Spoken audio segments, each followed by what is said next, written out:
아멘. 역대하 36장 마지막 장까지 읽었습니다.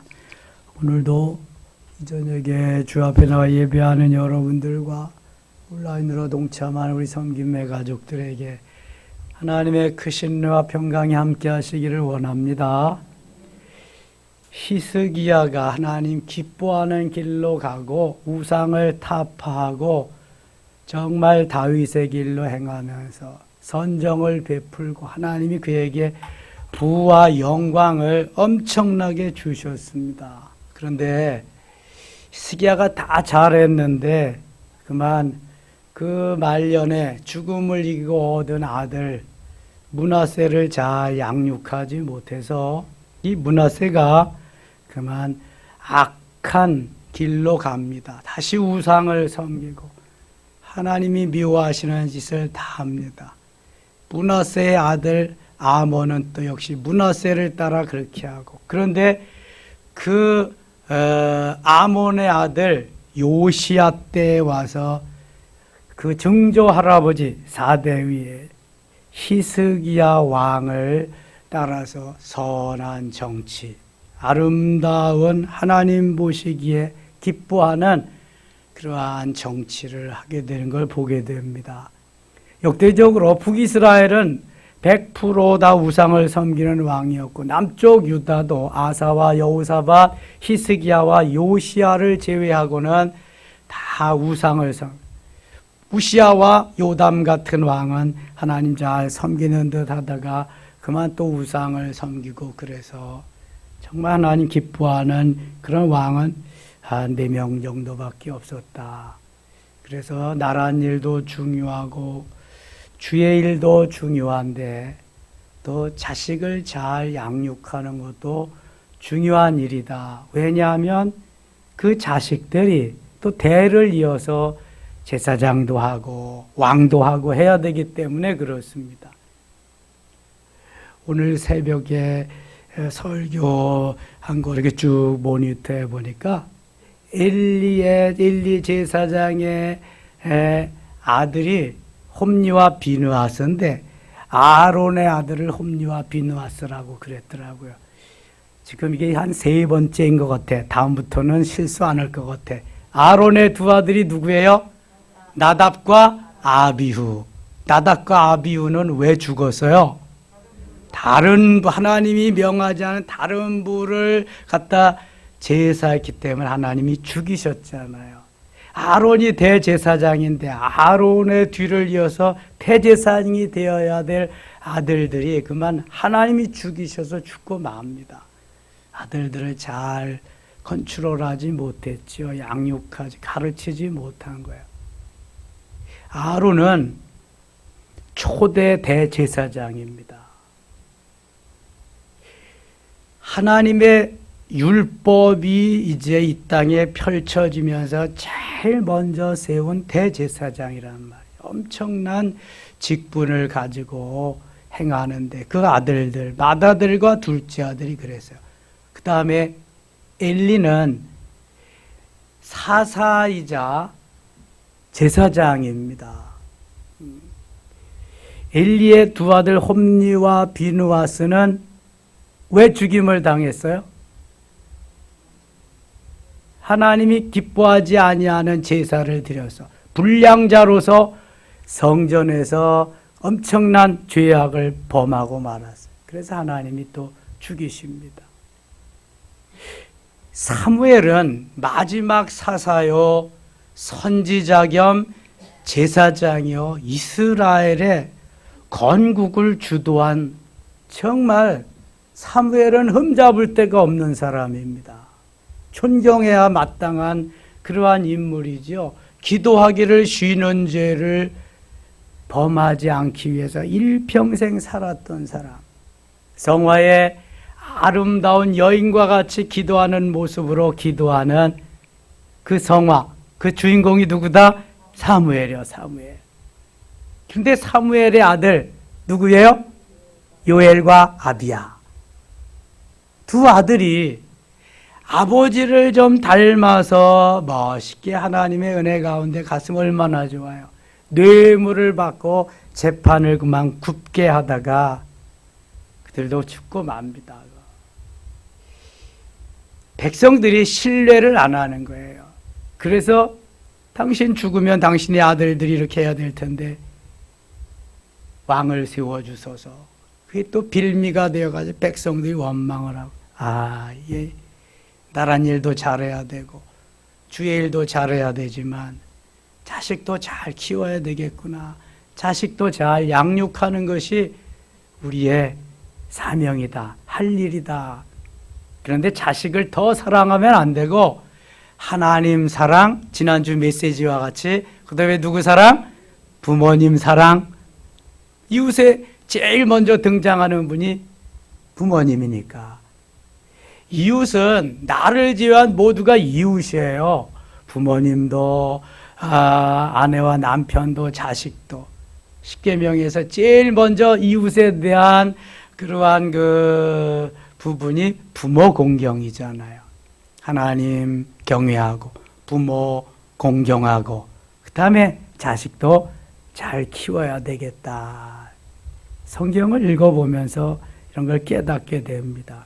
요시야는 그 아버지 아몬을 닮지 않고 돌연변이로 모든 우상을 타파하고 증조 할아버지 히스기야와 같이 아주 개혁에 나갑니다. 개혁. 말씀대로. 그리고 유월절도 지키면서 요시야가 왕위에 오를 때 34장입니다. 나이가 8세라. 8살짜리가 뭘 알겠어요. 그런데 이게 나이가 문제가 아니구나. 다윗이 겨우 14살, 15살 때 골리앗을 물리친 걸 보세요. 예루살렘에서 31년 동안 다스리며 그럼 겨우 39년을 살았다는데 애국과의 전쟁에서 나가지 말아도 되는데 나가서 그냥 칼 맞아서 죽었잖아요. 창 맞아서. 좀 아까워요. 이런 사람은. 여호와 보시기에 정직하게 행하여 그의 조상 다윗의 길로 걸으며 좌우로 치우치지 아니하고.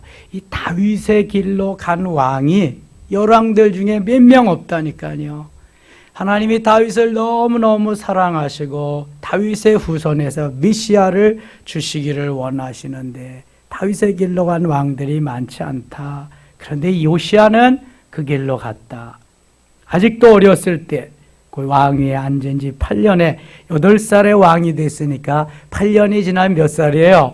16살 때 그의 조상 다윗의 하나님을 비로소 찾고 8년이 지난 다음에 하나님을 찾고 제12년에 유다와 예루살렘을 비로소 정결하게 하여 그 산당들과 아세라 목상들과 아로 새긴 우상들과 부어 만든 우상들을 제거하여 버리며 4절 같이 읽을게요. 무리가 왕 앞에서 바알의 제단들을 헐었으며 왕이 또 그 제단 위에 높이 달린 태양상들을 찍고 또 아세라 목상들과 아로 새긴 우상들과 부어 만든 우상들을 빻아 가루를 만들어 제사하던 자들의 무덤에 뿌리고 아주 그냥 우상을 완전히 싹 쓸어버리는 겁니다. 하나님 얼마나 기뻐하시겠어요. 우상 천지인 그 세상을 하나님 주도적인 하나님이 다스리는 세상으로 만들어 하나님 너무 좋아하시. 제사장들의 뼈를 제단 위에서 불살라 유다와 예루살렘을 정결하게 하였습니다. 또 므낫세와 에브라임과 시므온과 납달리까지 사면 황폐한 성읍들에도 그렇게 행하여 제단들을 허물며 아세라 목상들과 아로 새긴 우상들을 빻아 가루를 만들어 온 이스라엘 땅에 있는 모든 태양상을 짓고 예루살렘으로 돌아왔더라. 이 대단한 거예요. 어린 이 요시야 왕이 엄청난 일을 행했습니다. 요시야가 왕위에 있은 지 18째 해에 8살이 돼서 18째 26살이네요. 그 땅과 성전을 정결하게 하기를 마치고 그의 하나님 여호와의 전을 수리하려 하여 아살라의 아들 사반과 시장 마아세야와 서기관 요아스의 아들 요아를 보내 성전을 청결케 하고 성전을 수리하고 성전 리모델링을 하면서 하나님 앞에 제사 드릴 제사 예배를 회복할 만반의 준비를 요시야가 하는 것입니다. 하나님이 얼마나 기뻐하시겠어요. 10절 보세요. 그 돈을 여호와의 전 공사를 감독하는 자들과 자들의 손에 넘기니 그들이 여호와의 전에 있는 일꾼들에게 주어 그 전을 수리하게 하되 성전을 수리하고 곧 목수들과 건축하는 자들에게 주어 다듬은 돌과 연접하는 나무를 사며 유다 왕들이 헐어버린 성전들을 위하여 들보를 만들게 하여 이 우상을 섬기는 왕들이 성전을 그냥 아주 다 회파하고 다 그냥 아주 어지럽게 만들어 놓은 거죠. 제가 소아시아 지역의 성지 순례를 갔었는데요. 2005년인가? 터키에 터키가 어디냐? 지금 앙카라가 수도고 옛날에 이스탄불 거기에 가면은요. 유명한 아주 세계적으로 유명한 성당이 있습니다. 소피아 성당. 얼마나 웅장하고요, 멋있는지 몰라요. 너무 멋있습니다. 정말 멀리에서 봐도 그렇고. 이게 오스만 터키가 콘스탄틴 대제가 그걸 다 거기를 점령해가지고 수도를 콘스탄틴노플이라고 만들었잖아요. 그런데 이제 로마가 이제 멸망하면서 오스만 터키가 거기를 점령하게 되는 거야. 이슬람 세력이.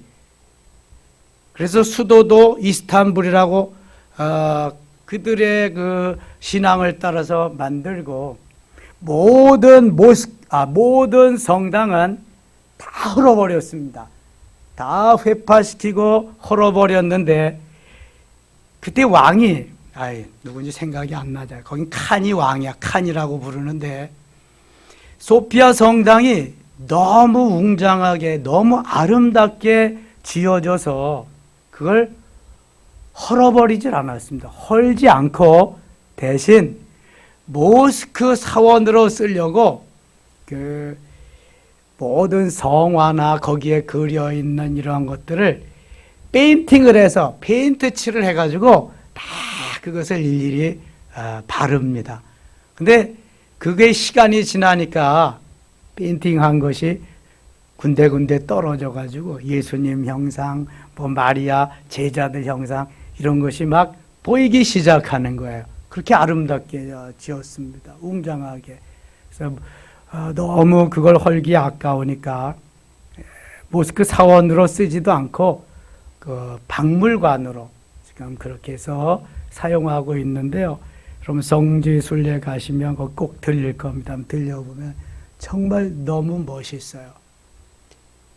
이렇게 하나님의 전을 우상을 섬기는 사람들이 와서 회파하고 다 그냥 망가뜨리고 이렇게 했단 말. 이것을 요시야 왕이 다 수리를 해서 다시 깨끗하게 제사를 드릴 수 있도록 이렇게 한 것. 14절 갑니다. 14절.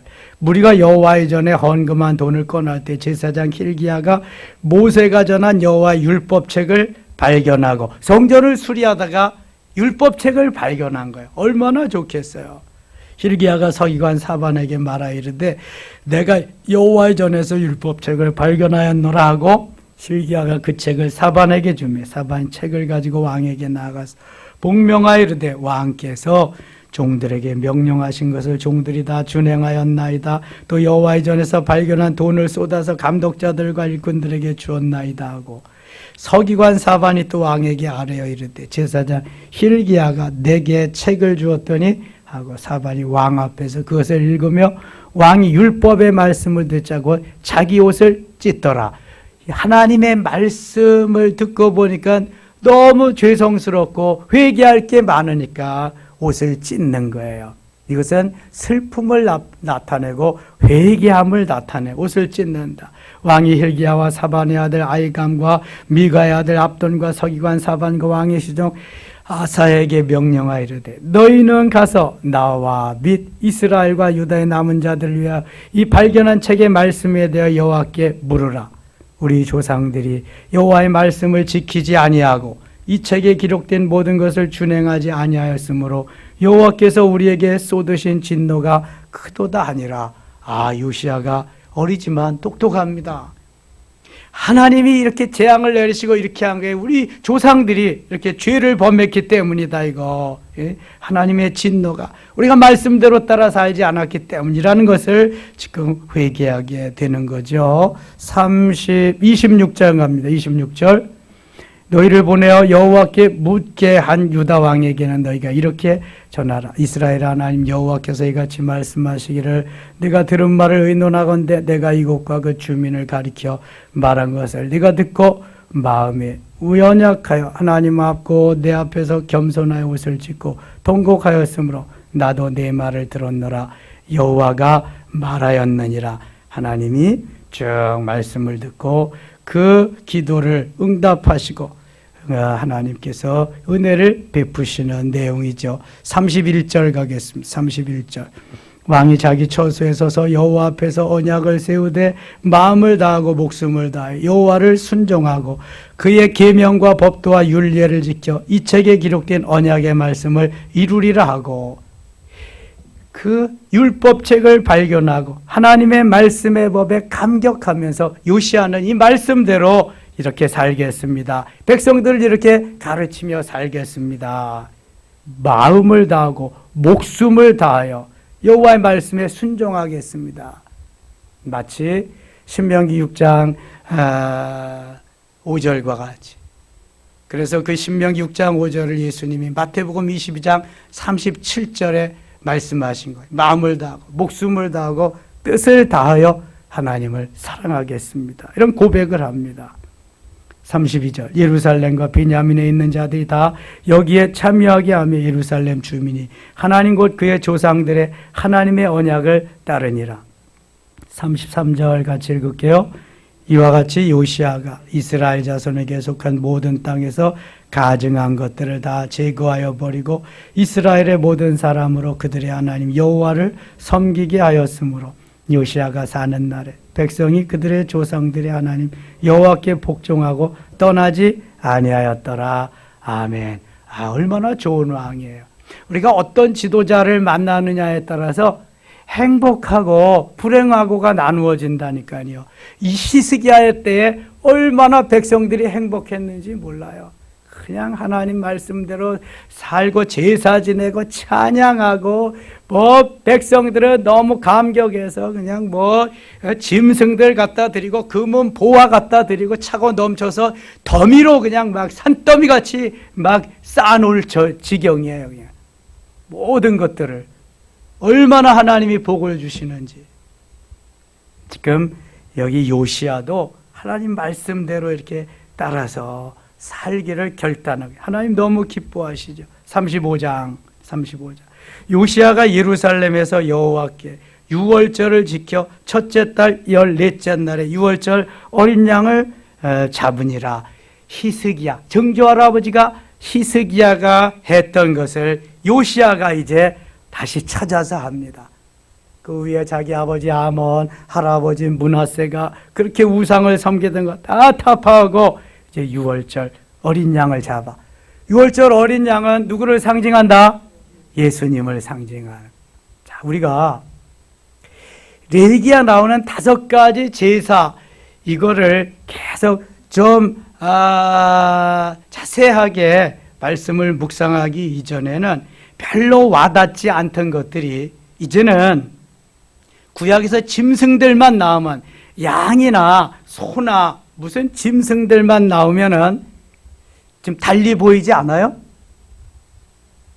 좀 달리 보이지 않으면 여러분들이 아직도 좀 덜 가까이 가신 거야. 짐승들이 소나 양이나 염소나 짐승들이 나오면은 눈이 좀 커져야 돼. 그 누구를 의미한다? 그거 다 예수님을 의미하는 거예요, 그게. 그 짐승들이 예수님을 의미하면서 그 짐승들이 죽어가는 거예요. 피를 흘려서. 그래야 구약 시대에 살던 사람들이 죄악을 용서함 받고 주님 바라보면서 오실 메시아를 바라보고 구원을 받는 거예요. 우리가 여러분들이 아직도 그게 다가오지 않으면은 다시 한번 번제부터 속건제까지 다시 또 들으셔야 돼. 저는 오늘도 그걸 다시 한번 다 들었습니다. 제가 전한 거지만 그게 전제되지 않으면 여러분 예배가 예배되게 드릴 수가 없어요. 구약에서 예수님을 참으로 만날 수가 없어요. 지성소의 개념이 이게 말뿐이지 지성소까지 가는 길을 열어주셨음에도 가서 지성소에서 주님을 만나기가 힘들어요. 여러분 번제부터 속건제까지 꽉 이제 꿰고 있어야 돼. 그게 예배니까 그게 오늘날. 그래서 짐승이 나온다. 야 이거 예수님 나오셨다. 이거 예수님 피를 흘렸다. 예수님 피를 흘리셨다. 이거 구약에는 그렇게 하지 아니하면은 죄 용서받을 길이 있다 없다? 없어요. 없어. 그러니까 죽어가는 거야. 죽어가는 거야. 짐승들이 수없이 한 마리, 두 마리, 10마리, 100마리, 1000마리, 10만 마리 이거 다 이거 예수님이 계속 죽어가시 계속. 신약 시대에는 단번에 예수님이 제물이 돼서 죽어가셨기 때문에 더 이상 제물이 필요하다 안 하다? 필요 안 해요. 그러니 우리가 얼마만큼 더 열심히 중심을 다해서 나를 잡아서 피를 흘리면서 드려야 되겠어요. 이게 예배라는 거죠. 이게 예배. 이게 이런 정신, 이런 마음을 아는 목회자들도 별로 없어. 누가 잡는지도 몰라. 누가 잡는지도. 다 제사장이 하는 줄 알아. 그리고 몰라. 번제, 소제, 화목제, 속제제, 속건제. 저도 몰랐으니까. 레위기가 수면제였다니까. 레위기만 오면 넘어가는 거야. 넘어가. 뭐니 잡고 죽이고 흘리고 뭐. 그러니 여러분 이게 얼마나 불행한 일인지 몰라. 제사장격의 목회자도 불행한 일이고 그 말씀을 듣고 제사 같이 동참하는 성도들도 불행한 일이에요. 불행한 일이야 이거는. 그래서 교회가 지리멸렬하는 거예요. 교회가 교회의 사명을 다하지 못하는 거예요. 예배가 예배 같이 되지 않는 거예요 이게. 그걸 모르니까. 레위기에 나오는 예배 그 제사만 알면은요 예배를 그냥 드릴 수가 없어. 그냥 드릴 수. 얼마나 귀중한 시간인데. 이게 기도만 하고 그저 우리가 말씀만 읽는다고 되는 게 아니에요. 이거는 그 제사 의식 속에 들어가서 이 제사가 어떤 것인가를 깨닫고 내가 그 제물이 되기까지 하나님께 인도함을 받아야 돼. 그러면 정말 예배 시간이 진지해지고요. 예배 시간이 기다려지고요. 내가 제물인데 뭐 다른 말 어떤 게 필요가 없어. 필요가 없어. 내가 제물이 되지 못하니까 이런저런 얘기가 필요하고 이 딴지를 걸고 막 그러는 거야 이게. 내가 제물 되는 시간이 예배 시간이거든 이게. 얼마나 중요한 시간인지 몰라. 6월절 어린 양을 잡으라. 어린 양 누구를 예표하는 거예요? 예수님을 예표하는 거예요. 잡아서 피를 내래. 피를 내. 안수하고 그 다음에 잡아서 피를 내고 세 번째 뭐 한다? 가죽을 벗긴다. 제일 어려운 일이 가죽을 벗기는 거예요. 안수하는 거 쉽잖아. 어렵지 않잖아. 그 다음에 잡는 거, 피를 내는 것도 뭐 그렇게 어려워. 목을 따든지 심장을 따든지. 근데 가죽을 벗기는 거 여러분 얼마나 어려워요 이게. 어디서부터 어떻게 해서 가죽을 벗겨야 되는지 뭐 어떻게 알아 이거. 다 벗겨야 되는데 일일이. 어쩌면 온종일 걸릴지도 몰라. 한 마리 하는데도. 그리고 각을 떠서 드리는 걸 생각해 보세요. 이게 예배라니까 이게. 내가 죄를 예수님 앞에 다 전가시키고 이미 예수님은 내 죄를 위해서 돌아가셨지만 이제 내가 나 자신을 잡아서 피를 흘리고 그 다음에 가죽을 벗기고 각을 떠서 성령의 불로 태워서 드리는 시간이 예배 시간이에요. 이게 예배 시간. 얼마나 진지하겠어요. 얼마나 중요한 시간이겠어요. 시간. 어떤 누가 집례하고 누가 말씀을 전해도 그땐 상관이 없어. 내가 재물인데 뭐 재물만 되면 되는 거지. 이게 안 되니까 판단만 하고 우리가 재판만 하고 그러는 거야. 야, 여기까지 깨닫기까지 수 없는 시간이 걸렸어요. 이나마 깨닫게 된 게 얼마나 감사한지 몰라.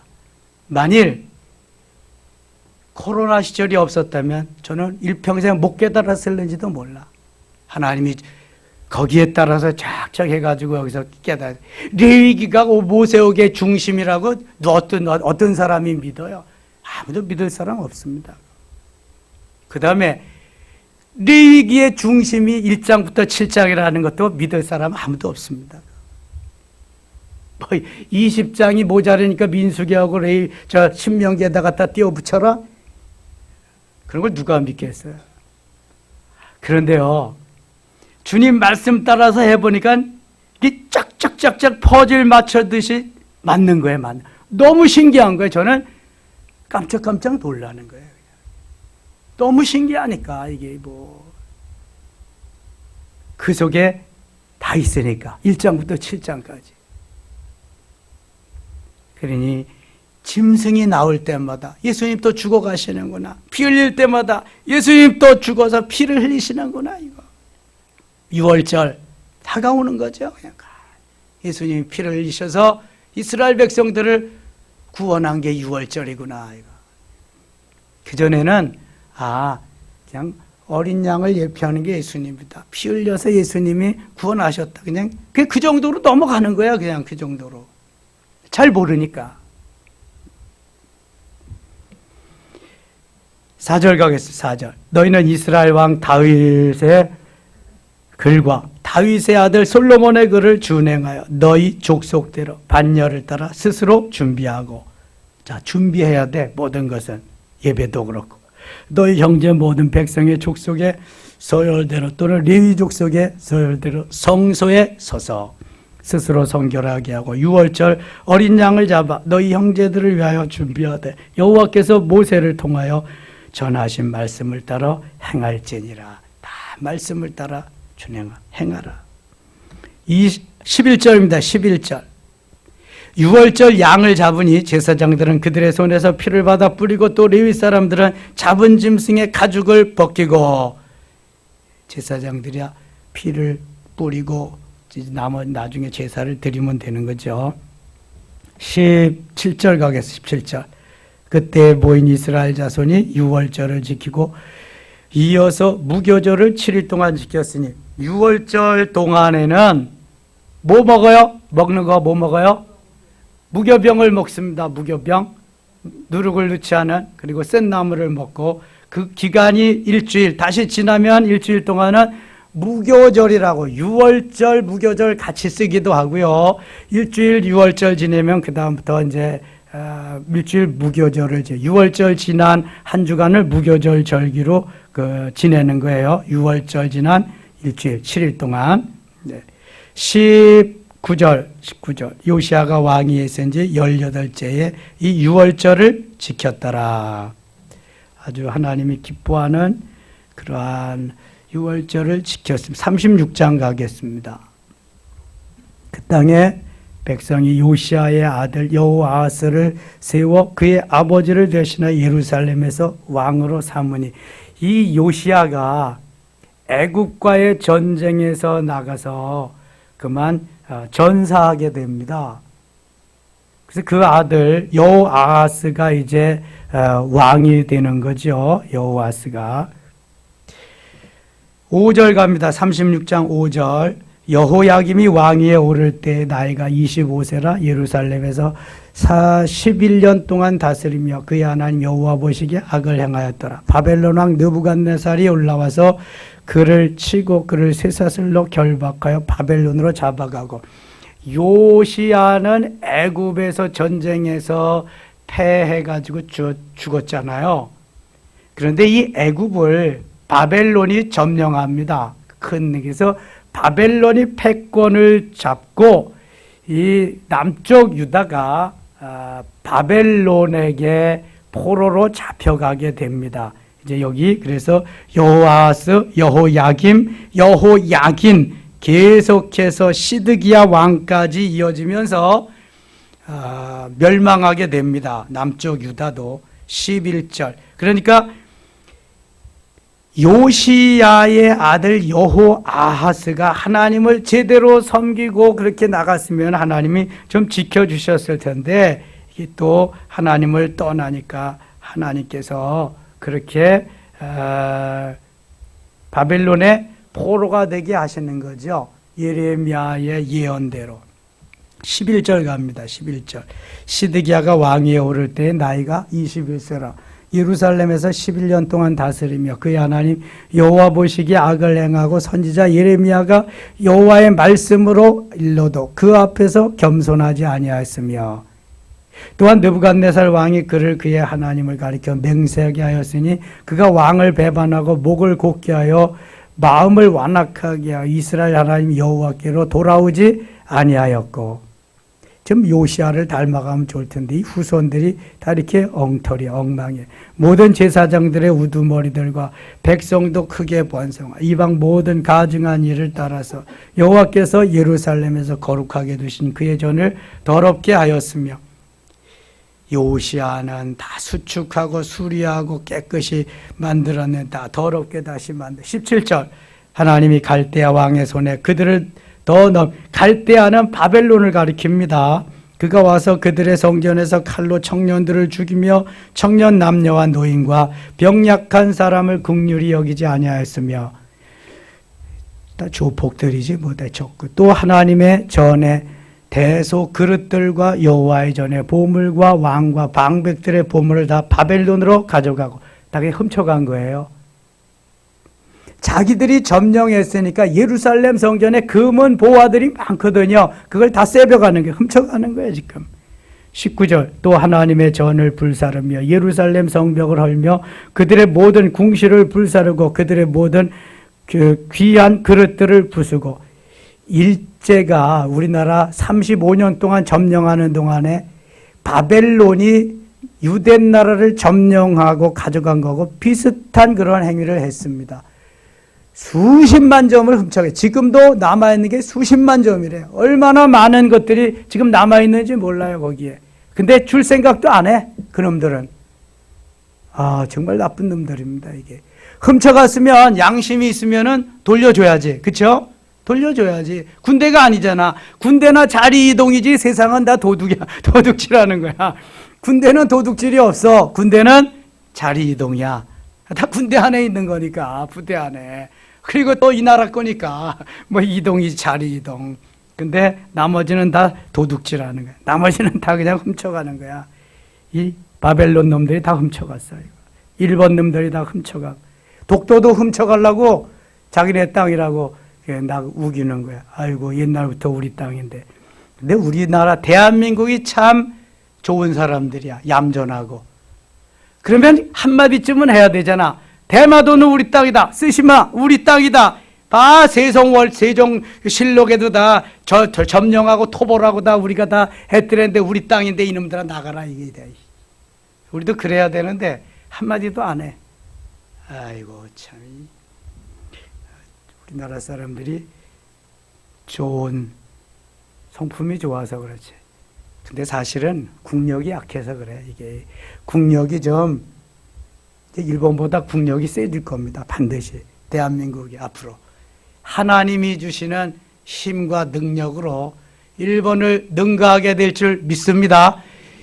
일본은 1년에 0.1mm씩 가라앉는데 우리나라는 남고 이제 일본은 가라앉고 우리나라는 이제 저 옛날 고구려 땅 중국 동북 삼성까지 통일돼서 거기까지 다 점령하고 가면은 우리나라가 이제 이 까불지 마 일본 놈들 외놈들 너 우리나라가 이제 다 이길 거야. 바벨론하고 유대 나라만 생각하면 우리나라하고 일본 생각이 나가지고요. 아주 그냥 너무 비슷해. 이거 너무 비슷해. 20절 칼에서 살아남은 자를 그가 바벨론으로 사로잡아가며 무리가 거기서 갈대아 왕과 그의 자손의 노예가 되어 바사국에 통치할 때까지 이르니라. 바사국, 이 바벨론을 또 메데 바사가 무너뜨립니다. 메데 바사. 메데 바사의 초대 왕이 누구냐면 누구예요? 고레스 왕입니다. 그래서 고레스의 칙령으로 인해서 유대인들이 해방을 받고 포로에서 귀환하게 됩니다. 예레미야 29장 10절에 보면은 너희들이 70년이 차면 다시금 포로에서 돌아와 고토록 돌아오리라 그렇게 말씀하거든요. 예레미야 29장 10절의 예언의 말씀을 이루기 위해서 바사왕 고레스를 통해서 하나님이 역사하시는데요. 21절 갑니다. 이에 토지가 황폐하여 땅이 안식년을 누림같이 안식하여 70년을 지냈으니 여호와께서 예레미야의 입으로 하신 말씀이 이루어졌더라. 70년이 지나서 해방, 포로에서 귀환하는 거예요. 바사의 고레스 왕 원년에 여호와께서 예레미야 입으로 하신 말씀을 이루시려고 여호와께서 바사의 고레스 왕의 마음을 감동시키심에 하나님이 고레스 왕의 마음을 감동시켜 그가 온 나라에 공포도 하고 조소도 내려 이르되 23절 같이 읽을게요.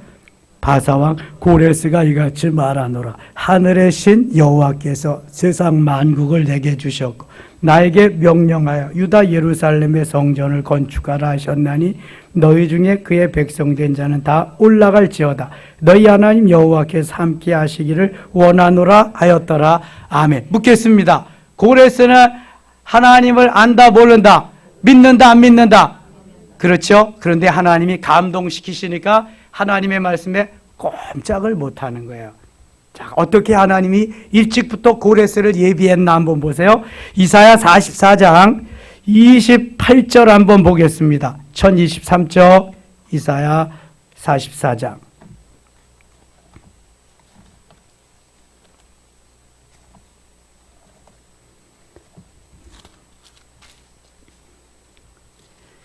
이사야 44장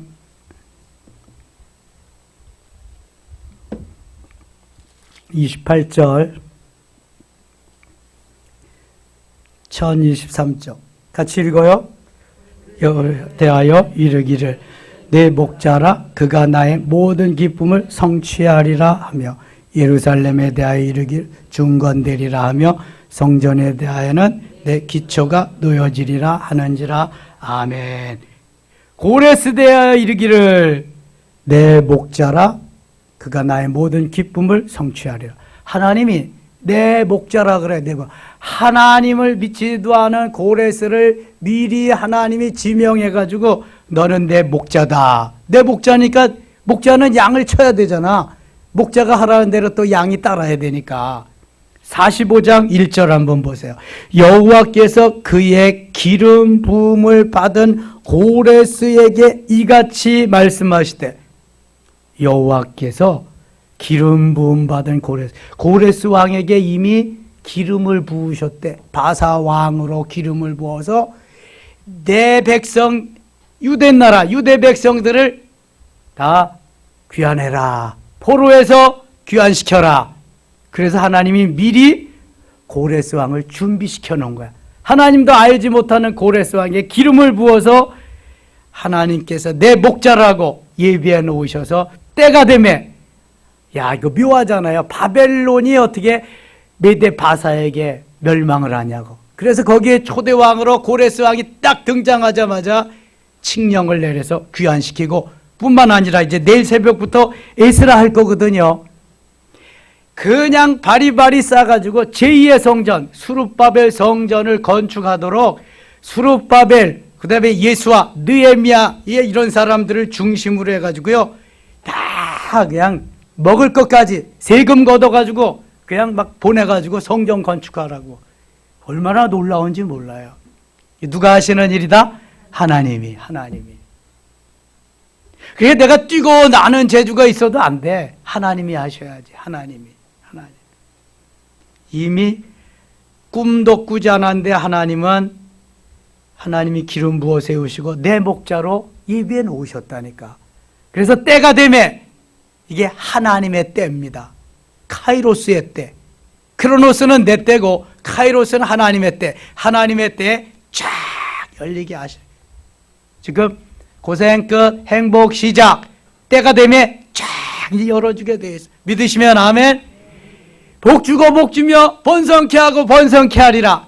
반드시 이루어질 줄 믿습니다. 신명기 28장 1절로 14절도 이루어주시게 돼 있어요. 하나님이 이거 누구에게 이루어주시냐고. 저는요 태어나면서 지금까지 내가 뭐 예레미야 아니야 저기 그 레위기가 그렇게 되고 뭐 레위기의 중심이 그거 이런 거 꿈에도 꿔보지도 않았어. 생각도 해본 적도 없고. 근데 때가 되면 하나님이 막 열어주시고 하게 하시는 거 보세요. 여러분 때가 되면 상상도 못했던 일들이 막 일어날 줄 믿습니다. 이게 근데 여러분 영적인 게 먼저 오는 거예요. 영적인 게 그래서 영혼이 잘 돼야 범사가 잘 되고 강건해지는 거예요. 요한삼서 1장 2절이 순리 이게 순서야. 괜히 보이는 것만 자꾸만 야 고생 끝 행복 시작. 아파트 이거 50평짜리가 올래나? 이거 어떤 빌딩 하나 줄래나? 그런 꿈은 좀 깨고 내가 영혼이 어떻게 지금 잘 만들어져서 하나님이 어떻게 이끌어 가실 것을 기대해야 돼. 그러니까 야베스의 기도와 같이 복에 복을 더하시고 지경을 넓히는 건 영적인 지경도 있고 육적인 지경도 있다. 영적인 지경이 먼저 넓혀지면서 육신적인 지경도 넓혀지는 게 영혼이 잘 되고 범사가 잘 되는 아멘입니까? 그래서 그런 꿈을 가지고 기대를 가지고 가야 돼. 하나님 우리 섬김의 가족들을 영적으로 지경을 넓혀주셔서 이런 마인드, 신앙의 마인드, 이런 믿음의 마인드, 이러한 신앙을 가지고 믿음을 가지고 가면은 고생 끝 행복 시작은 뭐 이거 그냥 따놓은 당사기야. 이거는 너무너무 이제 신나는 그런 날이 오게 될 줄 믿습니다. 아무래도 하나님이 암울한 가운데 준비하고 계시는 거야. 고레스를 목자로 기름 부은 무자로 하나님이 우리 섬김의 교회를 통해서 예비하고 있다가 다 은혜 받게 하시고 이러한 은혜 속에 들어가서 부족한 종을 통해서 말씀하게 하시고 예배를 예배되게 깨닫게 하셔서 영적으로 하나씩 깨우쳐 가는 거예요. 제가 답답한 것은 주일날 말씀을 전하다 보면 알아듣지 못하는 사람들이 있다는 거야. 이거 지금 이게 영적인 말씀을 전하는데 자꾸 육신적으로 받아들이니까 안 받아들여지는 사람들이 있는 거죠. 이제 안타까운 거야. 이게 좀 깨닫고 은혜 속으로 들어가야 되는데 뭔 말인지 몰라. 잡아들여도 그냥 왜 잡아들이냐, 그거 갖다 먹으면 참 좋을 텐데, 아이고 값이 비쌀 텐데 이러고 있는지도 몰라. 또 하나님이 오늘도 고레스 왕을 감동시켜서 역사하셨듯이 우리를 감동시켜서 역사하실 줄 믿습니다. 월 가정의 달에 이러한 은혜가 나를 통해서, 가정을 통해서, 놀랍게 교회를 통해서 일어나기를 축원합니다. 하나님 아버지 고맙습니다. 오늘도 우리들을 인도하시고 사랑하시고 히스기야와 같이, 요시야와 같이, 아사와 같이, 여호사밧과 같이 하나님 섬기며 다윗의 길로 정직하게 가는 우리 모두 되게 하시고, 하나님 이 나라의 민족의 지도자도 그러한 분들로 세워 주시옵소서. 교회가 든든히 세워져 가며 하나님의 영광을 드러내는 멋있는 대한민국 교회들, 특별히 섬김의 교회 되게 하여 주시옵소서. 예수님의 이름으로 기도드리옵나이다. 아멘.